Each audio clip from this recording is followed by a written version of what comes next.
Hi, and welcome back to the Life License Qualification Program video series presented by Business Career College. My name is Jason Watt, and what I'll be working through with you today is what we call the wall of death, or more formally, the financial consequences of death. The wall of death helps us to understand one of the applications of life insurance. We'll talk about other applications of life insurance in other presentations, but today we're going to work through this idea of what happens financially on death and how can we use life insurance to help address the needs that arise on death.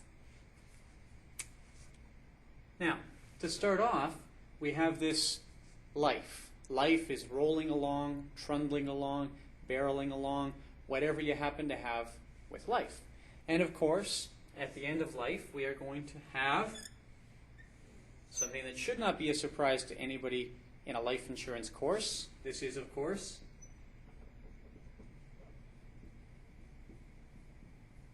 death. We're going to hit what we will call, for our purposes here,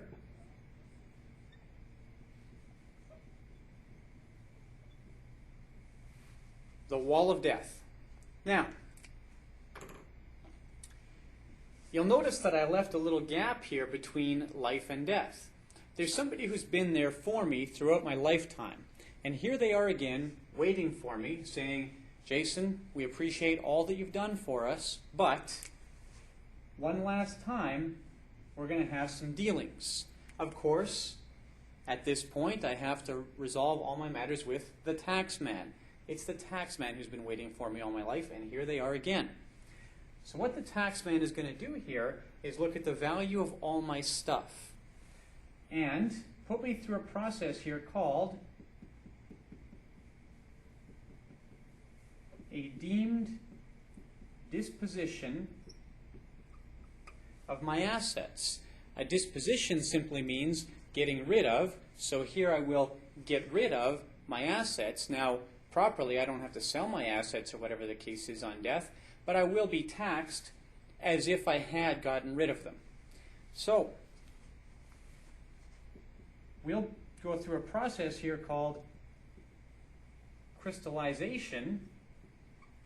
That means attaching a concrete value to those assets such that they can be taxed appropriately.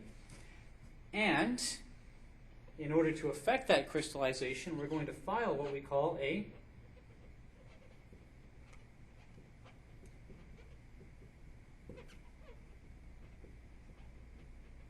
terminal tax return. The nice thing about dying, this is the last time that I'll ever have to do a tax return. Okay, now what kind of property are we going to put through this process? Well, we could have a variety of different types of property. The first we'll look at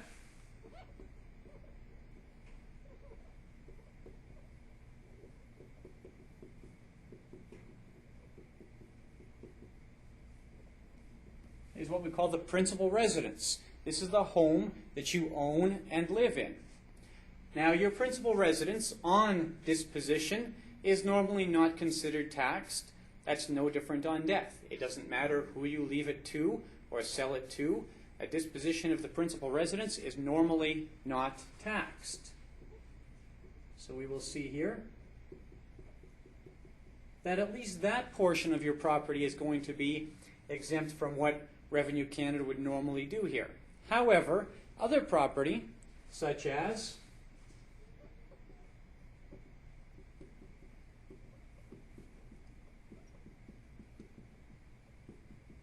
your capital property, will be subject to taxation. And capital property is going to include a broad range of property. We'll see here things like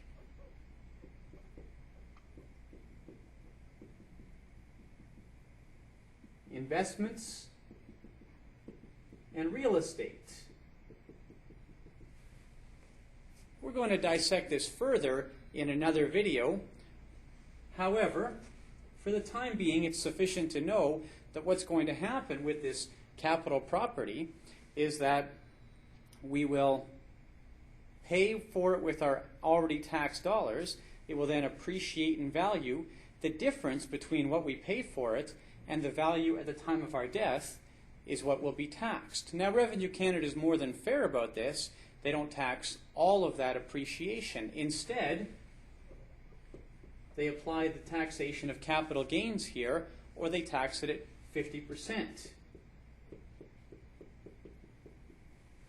So any growth in value that we have to pay tax on 50% of that appreciation. For example, if we bought a rental property for $100,000, and today the person who bought the property passes away and the property is valued at $200,000, we'd have a $100,000 capital gain. Revenue Canada would then tax only half of that, $50,000. You would have $50,000 added to your income, and you would pay tax accordingly for that year. We have another class of property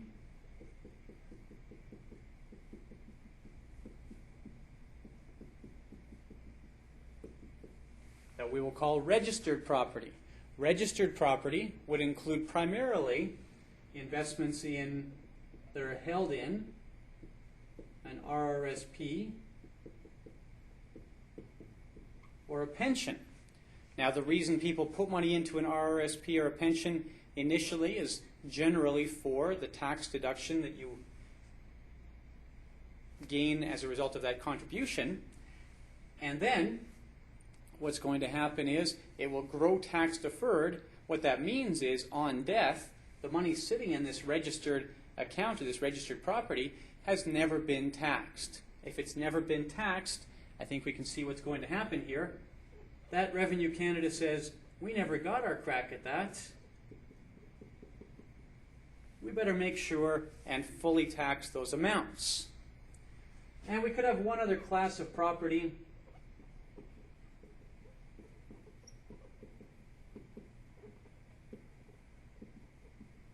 This would be cash or near cash.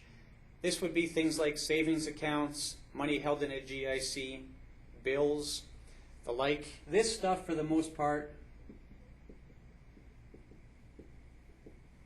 will have already been taxed. You might find that you have a small amount of tax to pay in the year of your death for any interest accrued in that year. But for the most part, this stuff will have already been taxed. Now,